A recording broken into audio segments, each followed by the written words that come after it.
Notícias do Corinthians: Vitor Pereira e Corinthians cada vez mais forte, e Paulo Guerreiro ganha forças no timão.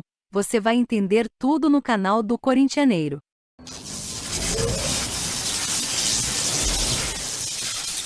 Notícias do Corinthians hoje.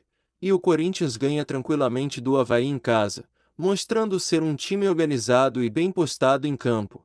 E o Corinthians esclareceu muitas dúvidas nesse jogo na cabeça do Vitor Pereira.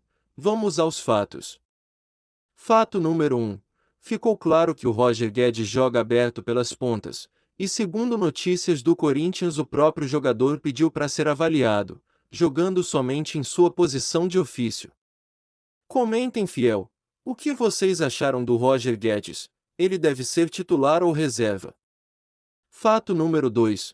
O volante Rony não serve para jogar nem no segundo tempo. O jogador é muito atrapalhado e faz muitas faltas sem sentido. Fato número 3. O Corinthians caiu muito de produção depois da saída do Maicon e do Renato Augusto. Vitor Pereira deve analisar o porquê que o Corinthians caiu tanto de produção e já ir definindo os seus jogadores titulares. Segundo informações do Corinthians, o Renato sentiu a coxa e pode ser desfalque no próximo jogo.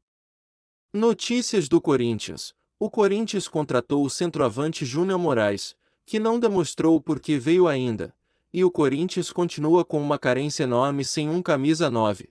O atacante já oscila a cada jogo, e o Júnior Moraes não consegue jogar. Com isso, o centroavante Paulo Guerreiro ganha força no Corinthians. Vale lembrar que o Corinthians fez sondagens ao centroavante que está sem contrato e livre no mercado, e pode vir de graça a qualquer momento, segundo notícias do Corinthians. Apesar do mercado de transferência estar fechado, a regra só se aplica para jogadores que têm contrato. Jogadores sem contrato podem ser negociados normalmente. Últimas notícias do Corinthians de hoje. O treinador Vitor Pereira, em entrevista coletiva, destaca a individualidade dos jogadores no primeiro tempo e fica alterado com a personalidade do time no segundo tempo. O treinador deve misturar novamente o time contra a Portuguesa pela Copa do Brasil, segundo informações do Corinthians. O Vitor Pereira, em entrevista, disse que fará mais de 6 alterações no jogo contra a Portuguesa, para recuperar os jogadores. Últimas notícias do Corinthians. O lateral Rafael Ramos faz uma ótima partida pelo Corinthians em sua estreia. Essa é a diferença de quando um treinador de qualidade indica uma contratação, diferentemente das contratações de Luan, Jonatas Cafu e companhia.